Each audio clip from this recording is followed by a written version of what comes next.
You don't really know much about Halloween.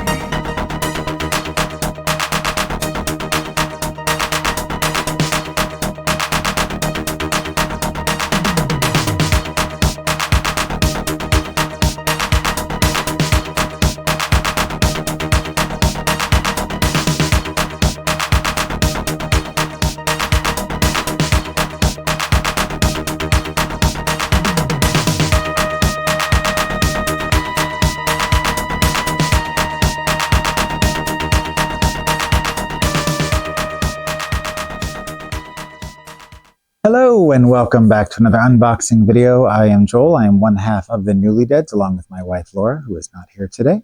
If you'd like to find out more about us, you can go to our website at thenewlydeads.com. Check out all of our stuff that we have available. We write multiple blogs. We have a podcast that's based on our half-an-hour talk show called Dollar Store Drive-In, which is a show where we find a movie in a place like a Dollar Tree, Goodwill, etc., and we review it. It's available on these networks, 4 of them altogether, and I will put that up here. You can also find the old episodes of it on our YouTube channel, where we are releasing them in order from episode 1 on through whenever we stop doing it. So those are available there every Friday. We also have other stuff on our YouTube channel, such as like Sinister Snack videos, Coffinated, unboxings like we're doing here today, and a bunch of other stuff that is available through there. So please go check that out. Our podcast is available through Spotify and other fine podcasting directories on Thursdays. And we also are both artists, so we do shows every now and then. So check out our Facebook page or our website, and we'll let you know when our next event is coming up. So I think that is all of the housekeeping. Oh, if you have any questions, comments, or concerns, you can reach us at contact@thenewlydeads.com. Or hit up our Facebook, where I am constantly at, and you can reach us there directly through Messenger and be happy to chat it up, or check out our feed and see what we got going on.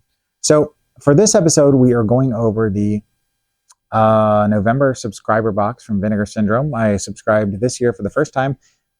I don't think I'm going to be able to get subscription to this next year. It happens. It's tough. But, this is very much a non-necessary expense. Although, as much as I love film, I'd like to believe it is a necessity. Anyway, so the first film we got, and this was a big one, the whole thing was a lot of big high-end stuff, is Sliver from 1993. I'm trying to figure out where's the best place to put this so you can see the images that I like to put up. So this is about a woman who moves into an exclusive New York City apartment building that soon discovers that tenants with my printer apparently ran out of ink. That it houses tenants with all manner of shocking secrets. Shock horror. Wow. Sorry for the anyway. This is directed by Philip Noyce, who did Patriot Games and Clear and Present Danger. I am a big fan of those films. Hunt for Red October, I saw in the theater with my mom. I've seen all those films. I actually have all of them. I like the Jack Ryan TV series. Good stuff. Never read the books, though. This stars Sharon Stone, hot off of Basic Instinct. I don't know which came first, actually. And Total Recall, which you may remember her from that little tiny film that came out. So, according to Philip Noyce, Sharon Stone and Billy Baldwin disliked each other and demanded that their scenes be filmed separately whenever possible, which is kind of interesting because it's a very erotic-y, hot, steamy kind of thriller thing. So on the front and the back, you've got the kind of the quintessential scenes you see. There's a Billy in front of all of his TV monitors spying on everybody in the apartment building, I assume. So we have slipcase within a slipcase. We've got lots of eyes. I just realized I did not open these yet. Oh, wait, no, I did. Never mind. It looked like there was still stuff on it. Because there is. Good Lord, I am looking like a non-professional today. I got the back with all the special features and some images from this. This is a 4K release. Inside, we have the 4K and Blu-ray versions of the film. We'll put that back. And then we also have this nice little booklet. So, full disclosure, I'm not a fan of the film. I've seen it once, but I'm going to give it another chance because here we've got this and, different headspace. we'll see. I was never a Sharon Stone fan, and William is never my favorite Baldwin. But I'm going to skip showing you too much of the book because I don't know if there's anything too like risque. I did look through it, but I don't remember what all is here. But it's you know, it's a nice companion piece to the film. If you're a fan of it, then you know, you'll want to sit down and read it, or if you just want to learn about it, which is kind of how the how I'm coming at this is kind of a as a student of film, you know, want to find out, you know, what's its place in history, so to speak. Next up, we have one that was recently discussed, well, in the first season of a Video Archives podcast with Quentin Tarantino, Roger Avery, and Gala Avery. It's one of Roger's favorite films, which is The Keep. This is directed by Michael Mann, who you may know from Manhunter, the original Hannibal Lecter film. Collateral, which is an excellent Tom Cruise and Jamie Foxx thriller. If you've not seen it, so good, on the shelf, as well as Manhunter. And Heat, which again is kind of a notoriously, not notorious, it's not the right word. People really like that movie. I've seen it. I thought it was good. I need to watch it again at some point. It's very long. So we've got the back here, again, slipcover and a slipcover. So this is about Nazis who are forced to turn to a Jewish historian for help in battling an ancient demon that they inadvertently freed from its prison. If you haven't figured out what that is, I'll let you find out by watching the film.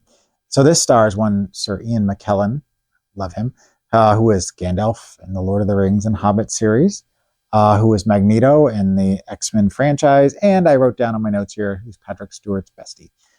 This also stars Scott Glenn, who you may remember from The Hunt for Red October, speaking of Jack Ryan films, and The Silence of the Lambs, which is one of my all-time favorite movies, hands down, such a good movie.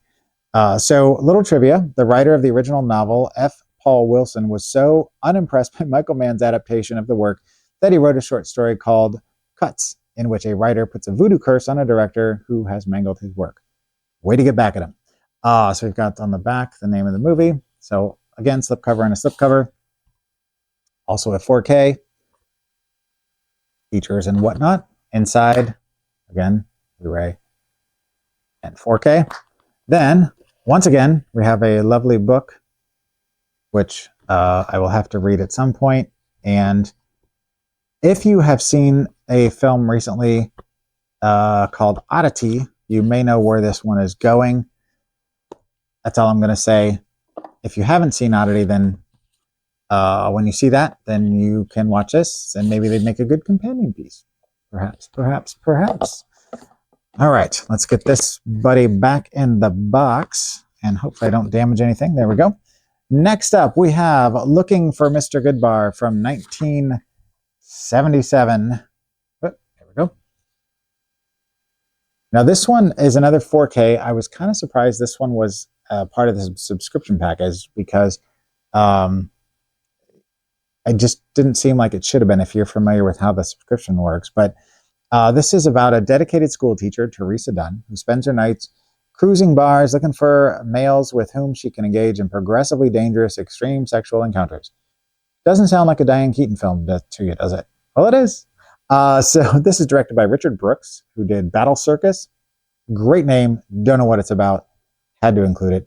And In Cold Blood, which is a film adaptation of the Truman Capote book. Like I said, Diane Keaton is the star. She was in Annie Hall, Something's Gotta Give, and Baby Boom.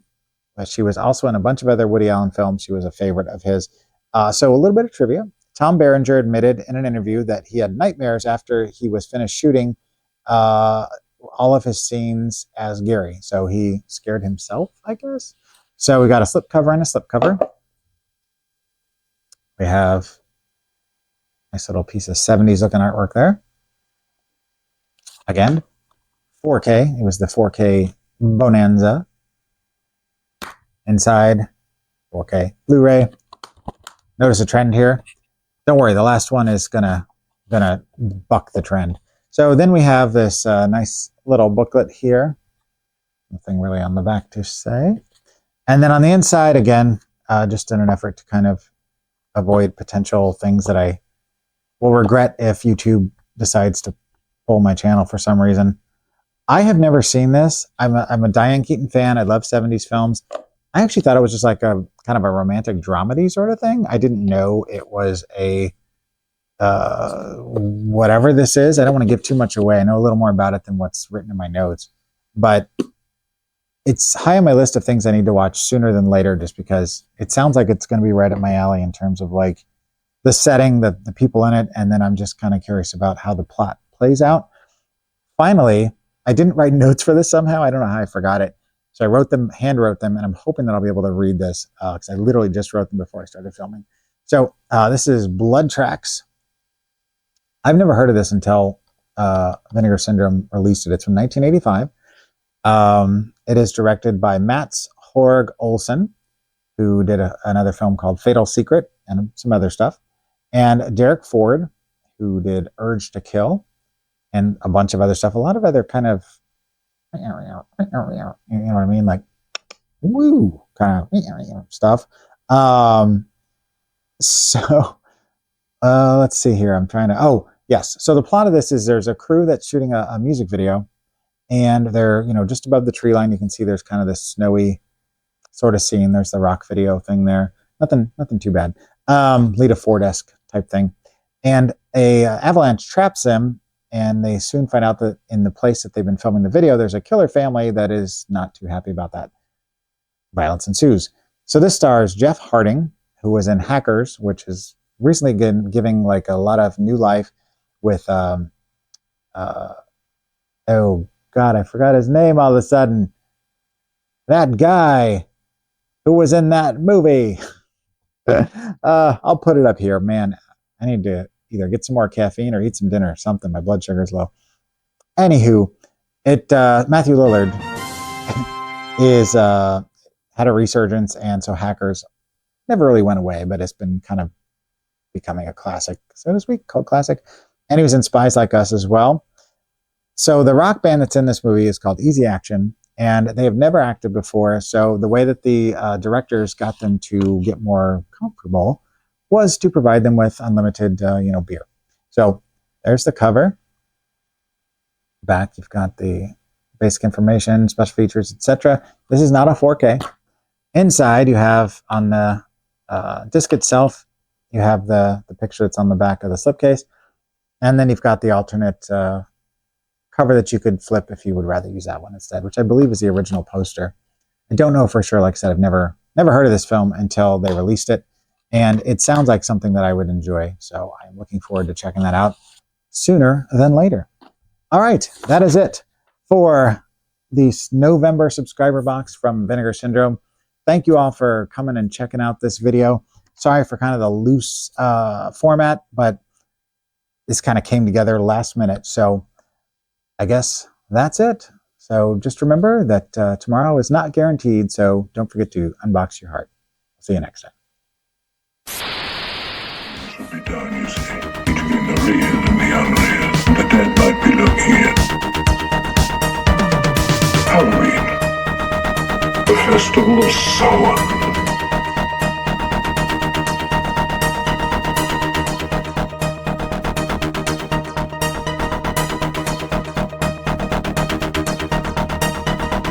Happy Halloween.